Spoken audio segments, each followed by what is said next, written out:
When was the last time you wrote something only for yourself?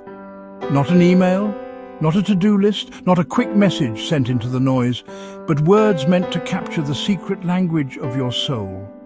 For most people, writing has become purely functional, a way to communicate, to plan, to keep up. But there is a practice now, quietly spreading across social media, that invites writing back into its original role, as a mirror for the inner life. It's called the October 10th 10 Journal Method, and its structure is simple. Every morning, you write down 3 lists: 10 wishes, 10 things you are grateful for, and 10 things you love about your life. 30 lines in total, a few minutes of ink on a page, and yet, for many, the results feel profound. Why? Because writing is not just recording. Writing is choosing. Every word you put on paper shapes the way your mind sees the world. Every sentence becomes a small act of manifestation. Let's begin with the first list: 10 wishes. When you write what you long for, you are doing more than dreaming. You are bringing vague desires into focus. The act of writing transforms blurry longing into concrete direction. It's the difference between saying, "I want something more," and declaring, "I want to feel safe in my own skin. I want to create work that feels alive. I want love that is steady and real." By naming your wishes, you meet yourself in honesty. You stop pretending you don't know what you want, and you allow your heart to speak in ink. Then comes the second list: 10 gratitudes.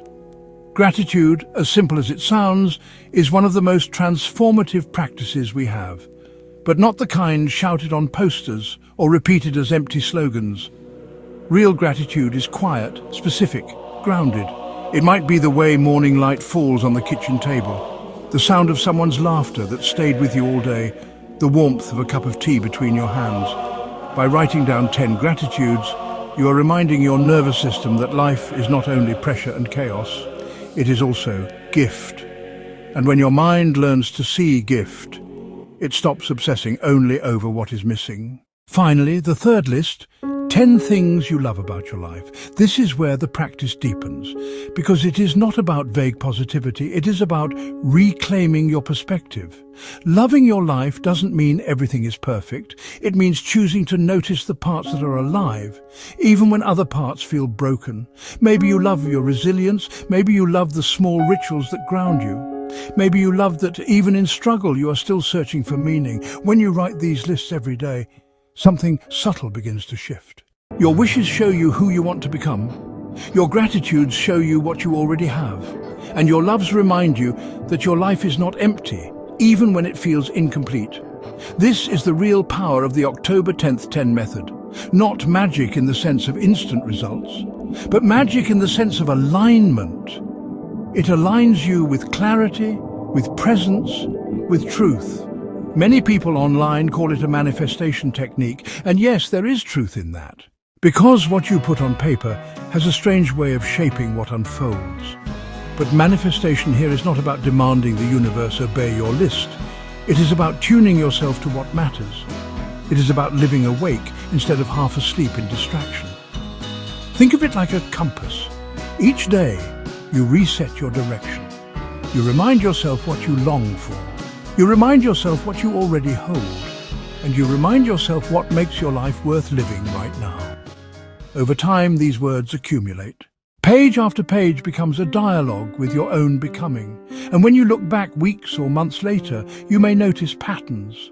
Certain wishes keep returning. Certain gratitudes never change. Certain loves reveal what truly anchors you. This is how writing becomes self-discovery. Not by giving you new answers, but by showing you what has been constant all along. And beyond self-discovery, there is another gift. The act itself slows you down. In a culture of speed, to sit with pen and paper for even 10 minutes is to resist the endless rush. It is to claim your attention as your own. It is to say, for this moment I am here. For this moment I will listen inward instead of outward. The October 10th 10 journal practice has gone viral among young people. And maybe it's no coincidence.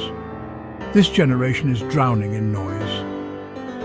Every scroll bombards them with comparison, expectation, distraction.